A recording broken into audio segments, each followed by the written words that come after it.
Today, I just want to share a few lessons, meaning three.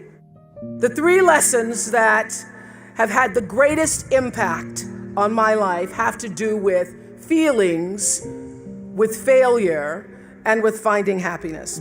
A year after I left college, I was given the opportunity to co-anchor the 6 o'clock news in Baltimore, because the whole goal in the media at the time I was coming up was that you try to move to larger markets, and Baltimore was a much larger market than Nashville. So getting the 6 o'clock news co-anchor job at 22 was such a big deal. It felt like the biggest deal in the world at the time. And I was so proud because I was finally going to have my chance to be like Barbara Walters, which is who I'd been trying to emulate since the start of my TV career. So I was 22 years old, making $22,000.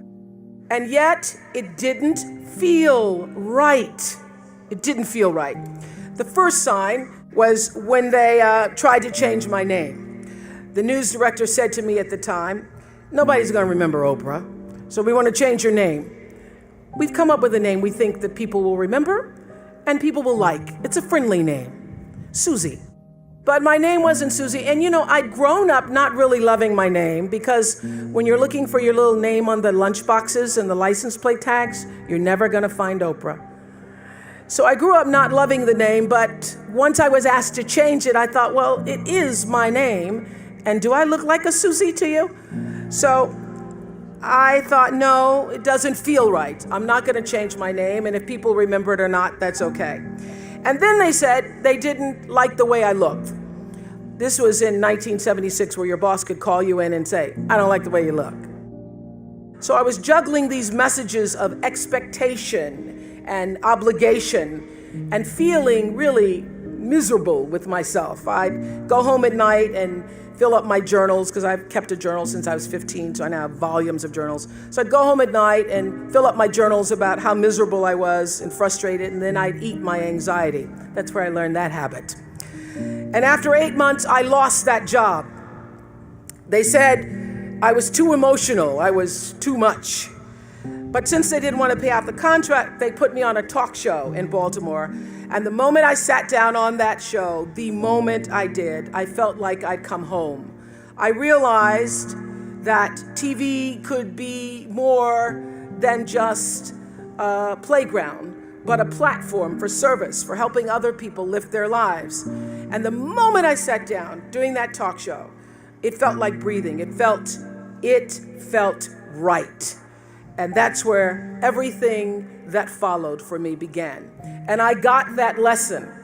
When you're doing the work you're meant to do, it feels right. And every day is a bonus, regardless of what you're getting paid. And how do you know when you're doing something right? How do you know that? It feels so. What I know now is that feelings are really your GPS system for life. When you're supposed to do something or not supposed to do something, your emotional guidance system lets you know. The trick is to learn to check your ego at the door and start checking your gut instead. Every right decision I've made, every right decision I've ever made has come from my gut. And every wrong decision I've ever made was a result of me not listening to the greater voice of myself. If it doesn't feel right, don't do it. That's the lesson.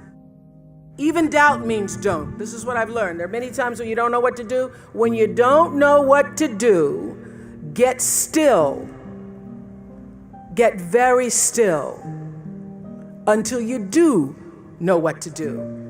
And when you do get still and let your internal motivation be the driver, not only will your personal life improve, but you will gain a competitive edge in the working world as well. Because as Daniel Pink writes in his bestseller, A Whole New Mind, he says we're entering a whole new age, and he calls it the conceptual age, where traits that set people apart today are going to come from our hearts, right brain, as well as our heads. It's no longer just the logical, linear, rules-based thinking that matters, he says. It's also empathy and joyfulness and purpose, inner traits that have transcendent worth. These qualities bloom when we're doing what we love. So when we're involving the wholeness of ourselves in our work, both our expertise and our emotion. So I say to you, forget about the fast lane. If you really want to fly, just harness your power to your passion. Honor your calling. Everybody has one. Trust your heart, and success will come to you. So lesson 1, follow your feelings. If it feels right, move forward. If it doesn't feel right, don't do it. Now I want to talk a little bit about failings, because nobody's journey is seamless or smooth. We all stumble. We all have setbacks. If things go wrong, you hit a dead end, as you will. It's just life's way of saying, time to change course. So ask every failure. This is what I do. Every failure, every crisis, every difficult time, I say, what is this here to teach me? And as soon as you get the lesson, you get to move on. If you really get the lesson, you pass and you don't have to repeat the class. If you don't get the lesson, it shows up wearing another pair of pants or skirt to give you some remedial work. And what I found is that difficulties come when you don't pay attention to life's whisper, because life always whispers to you first. And if you ignore the whisper, sooner or later, you'll get a scream. Whatever you resist persists, but if you ask the right question, not why is this happening, but what is this here to teach me? What is this here to teach me? It puts you in the place and space to get the lesson you need. My friend Eckhart Tolle, who's written this wonderful book called A New Earth, it's all about letting the awareness of who you are stimulate everything that you do.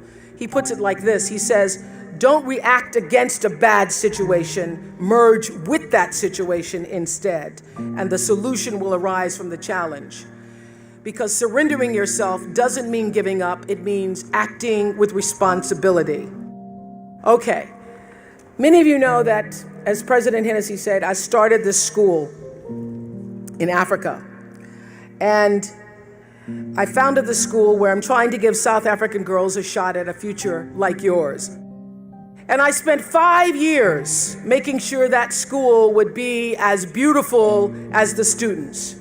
I wanted every girl to feel her worth reflected in her surroundings. So I checked every blueprint, I picked every pillow, I was looking at the grout in between the bricks, I knew every thread count of the sheets, I chose every girl from the villages, from 9 provinces, and yet last fall I was faced with a crisis I'd never anticipated. I was told that one of the dorm matrons was suspected of sexual abuse.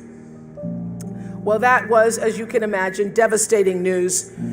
First I cried, actually I sobbed for about a half an hour, and then I said, let's get to it. That's all you get, is a half an hour. You need to focus on the now, what you need to do now.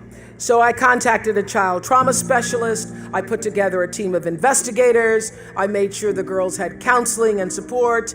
And Gail and I got on a plane and flew to South Africa. And the whole time I kept asking that question, what is this here to teach me? And as difficult as that experience has been, I got a lot of lessons. I understand now the mistakes I made because I had been paying attention to all of the wrong things. I built that school from the outside in, when what really mattered was the inside out. So it's a lesson that applies to all of our lives as a whole. What matters most is what's inside. What matters most is the sense of integrity, of quality, and beauty.